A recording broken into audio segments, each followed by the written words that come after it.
Yogah karmasu kaushalam.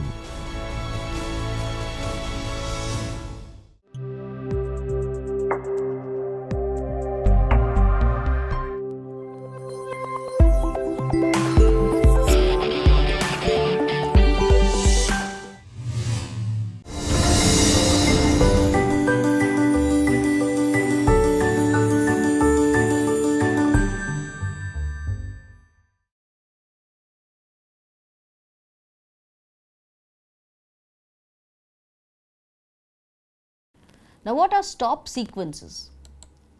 When two identical plosives occur in sequence, the first usually isn't released. Instead, the sequence is released as a single long plosive. This means that there is an approach stage followed by a long hold stage and then a release stage. For example, per sound in ripe pear, ter sound get to, ker sound in black car, ber sound in grab both, der sound in red door, ger sound in big guy. When two identical affricates occur in sequence, the first must be released, that is, the fricative release stage must be present in case of both consonants. Ch, as in the words rich cheese, j in large jaw. The first plosive is usually unreleased when the plosives have the same place of articulation but differ in voicing. Per and ber in stop by, ber and per in rob people, ter and der in hot dinner, der and ter in red tie, ker and ger in black gown, ger and ker in big cat. Again, the first affricate must be released when the following affricate differs in voicing. Ch and j in with job, j and ch in large child. When plosive occurs in sequence at different places of articulation, the closure of the second plosive is made before the closure of the first plosive is released.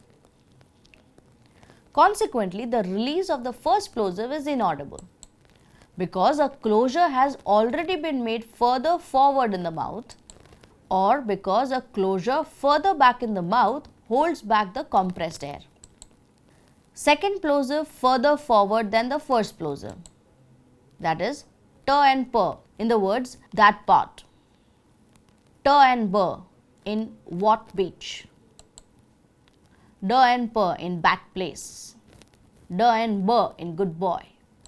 Second plosive further back than first plosive in words like per and ter in top team, per and der in strap down, ber and ter in grab to, ber and der in job done. The same isn't true for affricates. If a plosive follows, the affricate is released before the closure of the plosive is made. Ch and ter in each time, ch and der in each day, j and per in barge past, j and ber in edge back. Now, what are affricates? In affricates, the articulation is complete closure of both the articulators and slow release of the air when the articulators detach themselves. In sounds ch and j, the active articulator is the tip of the tongue and teeth rich is the passive articulator. Both these articulators form complete closure and slowly detach for passage of the air during the production of these sounds. Acoustic effect of ter and r and der and r is similar to that of ch and j, but the two sets of sounds remain distinct, that is, chain versus train, Jane versus drain. Now, what are fricatives? English has 4 pairs of voiceless and voiced fricatives at the labiodental, dental, alveolar and palato-alveolar places of articulation and single voiceless glottal fricative. For and ver, the lower lip slightly touches the upper lip and the airstream is through that gap. In th and the sides of the tongue form a seal against the side teeth and the airstream is forced through the gap between the tongue tip and the rear of the upper incisors. In s and z, the airstream is forced through a gap between the tongue tip or the blade and the alveolar ridge, while the sides of the tongue form a seal against the upper side teeth. In sh and zh, the sides of the tongue form a seal against the upper side teeth, forcing the airstream through a narrow gap between the tongue tip or the blade and the alveolar ridge, and between the front of the tongue and the hard palate. The primary articulation is accompanied by a simultaneous secondary articulation, that is, rounding and protrusion of the lips. In her sound, the airstream is forced through the vocal tract with stronger than usual pressure, resulting in friction throughout the vocal tract, and particularly at the narrowest point, and that is the glottis, the space between the opening of the vocal folds. Fricatives can be divided into subclasses also of sibilant fricatives: s, z, sh and zh, and non-sibilant fricatives, which are f, v, th, th and h. The tongue assumes a longitudinal grooved shape for sibilants and a flatter shape for non-sibilants. In case of the non-sibilant fricatives, the turbulence and noise are generated at the stricture itself. Lastly, the approximants. During the articulation of semi-vowels or approximants, both the articulators come considerably close together, with sufficient wide gap for the air to pass. Hence, they are also termed as semi-vowels. In w and y, the articulators are both the lips and the center of the tongue and the roof of the mouth, which is the hard palate, which leave a wide gap for the passage of the air.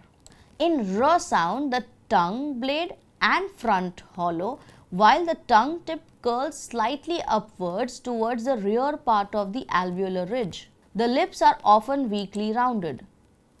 In l sound, the tongue tip touches the alveolar ridge, while one or both the sides of the tongue remain lowered, not making a seal with the side teeth and allowing air to flow around the tongue tip contact. The approximants can be divided into lateral l and median approximants, that is r, y and w.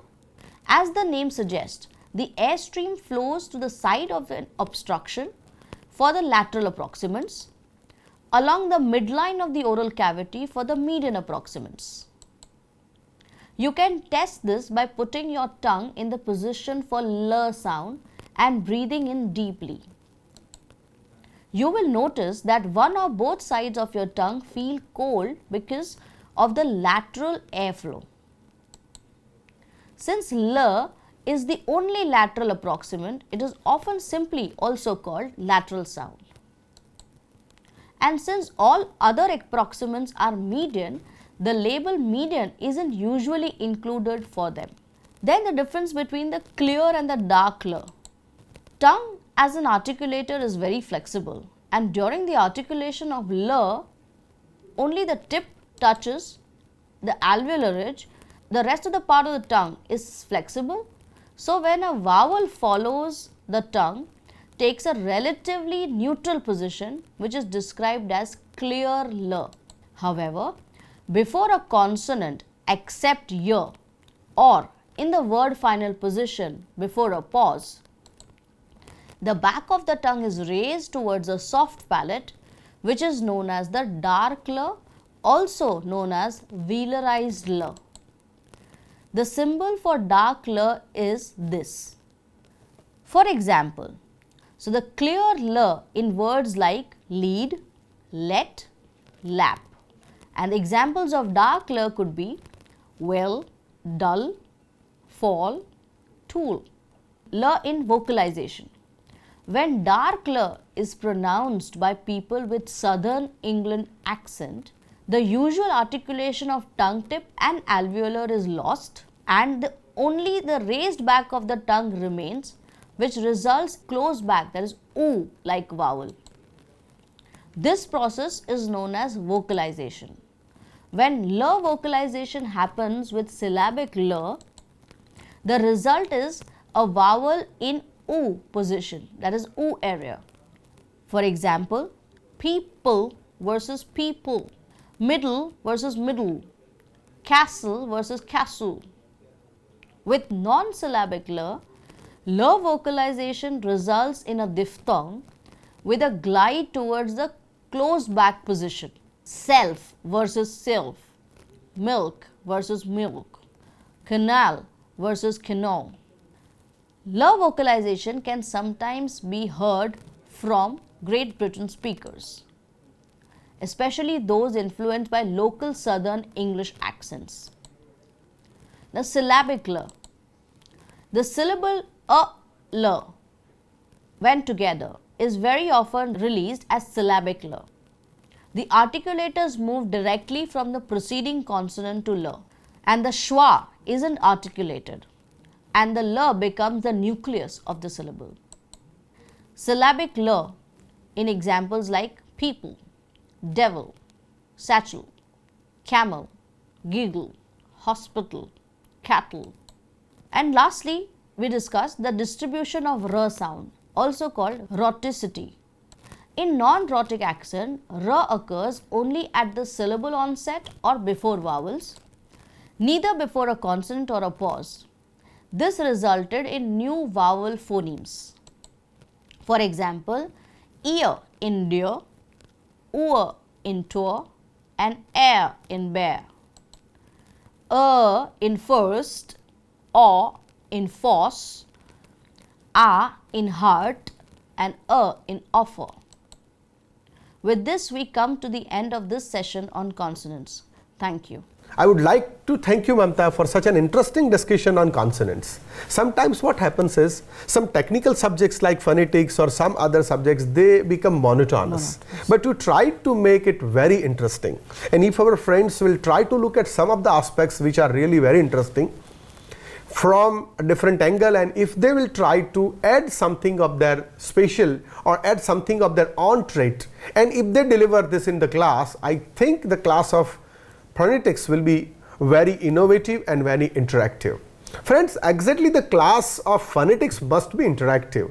If you want ask them to speak, how will you teach phonetics?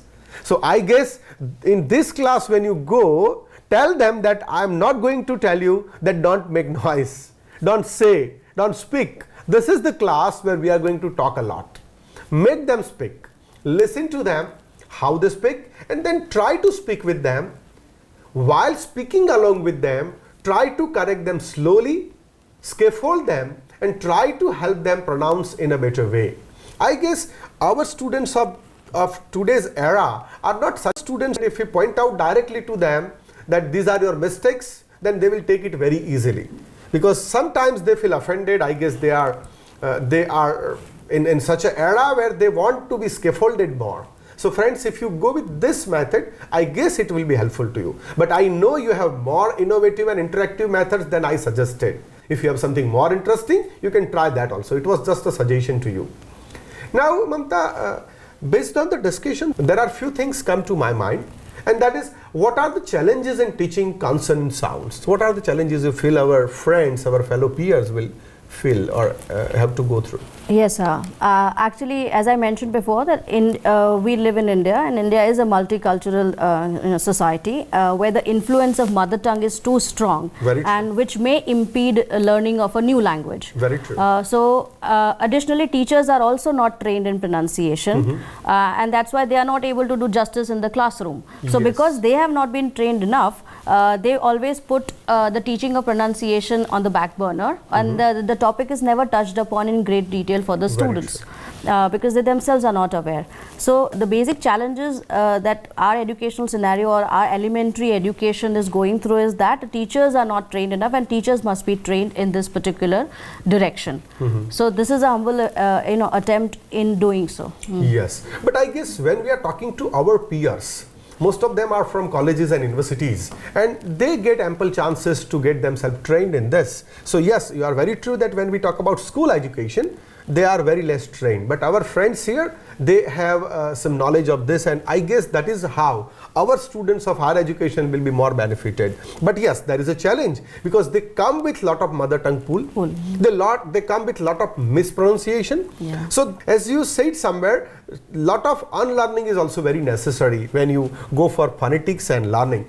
Another question or another thing which comes to my mind is, should student follow British received pronunciation or American received pronunciation? What do you say? So English has been inherited from Britain. So British received pronunciation has always been the model on which the teaching and learning of English language has been built upon. So when we were in school, our English teachers always used to guide us and tell us that watch BBC English if you want to improve your English. Yes. So yes, British received pronunciation is the model that we follow. However, in this era of globalization where ARP, that is American received pronunciation, is catching on as the same as Indian received pronunciation also. So one must only emphasize on mutual intelligibility, where Yes. the concept that I spoke of earlier on also, that it is only fair. What is mutual intelligibility? That mutual intelligibility talks about that it is only fair that the language of communication must be spoken in a way that it is understood. So if you are understood fairly enough, then I think it should not be a hindrance whether you follow a BRP, ARP or an IRP Yes, at the very end true. of it. Very true. Friends, what happens is, at the international scene, when you travel to different countries, or maybe when you are in interaction with people of different countries in your home country, it happens that they also come with lot of mother tongue pool. And you also have mother tongue pool. So many a time it happens that it is not very easy for us to understand each other very easily. But yes, as it is a language, it has context, and contextually we understand from each other that what we are speaking and what we are talking about. After all, communication is more important, and how it happens. It may be possible that you may be planning to interact with the people of the countries where American received pronunciation is more in fashion or more talked about or more in use, then maybe you can try that also. Yes, but as far as standard English is concerned, as we are a colonized country, as we were colonized and there were Britishers here in India for years together, we still have very strong relations with such countries, and whenever we talk about English, we look at Britishers. So yes, there is nothing wrong in looking at British received pronunciation also. But Mamta has rightly pointed out that if you look at the population of English speaking people in the world, we are at the highest number in the world where people of English speaking or people who speak English live and they communicate in English. If you go to European countries, in most of the European countries, English is not a language of day-to-day communication. It is in some countries, but not in all countries. And if you look at the population of those countries, maybe it's very small. It's less than some of the states of India. So we have one of the largest English speaking population in India, and that is why even Microsoft has accepted Indian English. People at world has accepted Indian English as one of very prominent developed English way of speaking English. So I guess, yes, you should speak in such a tone that people can understand it.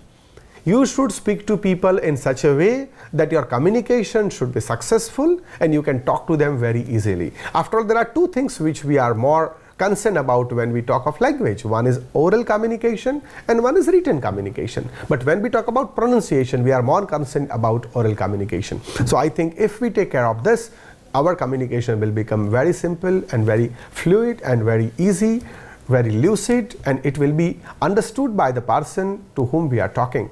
Thank you very much, Mamta, for your such an interactive session on consonant and on phonetics and on how to pronounce different phonemes, how to pronounce English in a better way. Thank you very much. On behalf of the MHRD, on behalf of our participants, on behalf of UGC, on behalf of Gujarat University, I really express my heartfelt gratitude to you. Thank you very much, ma'am. Thank you, Dr. Jagdish Joshi, for having me on this project. Thank you. The pleasure is all mine. Thank you.